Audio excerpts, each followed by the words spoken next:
मुंबई उपनगरीय रेल्वेतील सुरक्षेचा प्रश्न ऐरणीवर, यावर तातडीने उपाययोजना करा, खासदार संजय दिना पाटील यांची मागणी.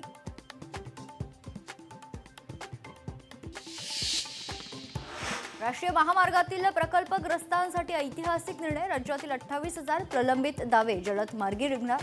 प्रलंबित दावे निकाली काढण्यासाठी स्वतंत्र 57 लवादांची नियुक्ती.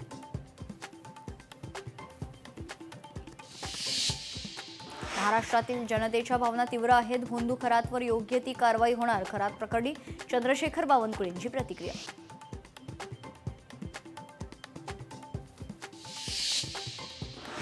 पालघरच्या बोईसर परिसरातील औद्योगिक वसाहतीत गंभीर प्रकार. रसायनयुक्त सांडपाणी थेट रस्त्यावर.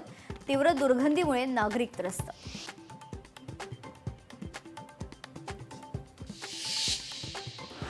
बुलढाणा जिल्हा प्रशासन ॲक्शन मोडवर. वाहनाव्यतिरिक्त इतर साहित्यांमध्ये पेट्रोल डिझेल देणं भोवलं. बॅरल कॅनमध्ये पेट्रोल देणाऱ्या पंपचालकावर पहिला फौजदारी गुन्हा दाखल.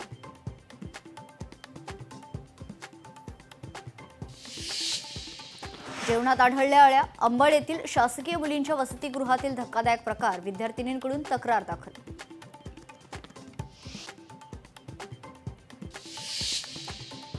साताऱ्यातील सोनगावमधील ड्रोन आणि पत्रावली बनवणाऱ्या कारखान्याला भीषण आग. आगीत कारखान्यातील साहित्य जळून खाक.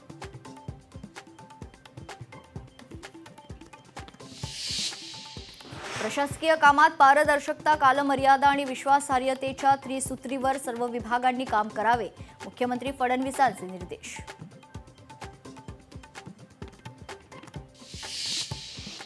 अशोक खरात प्रत्यक्षात डाकू आहे, त्याच्यावर लवकरात लवकर कारवाई झालीच पाहिजे. खरात प्रकरणी प्रकाश आंबेडकर यांची प्रतिक्रिया.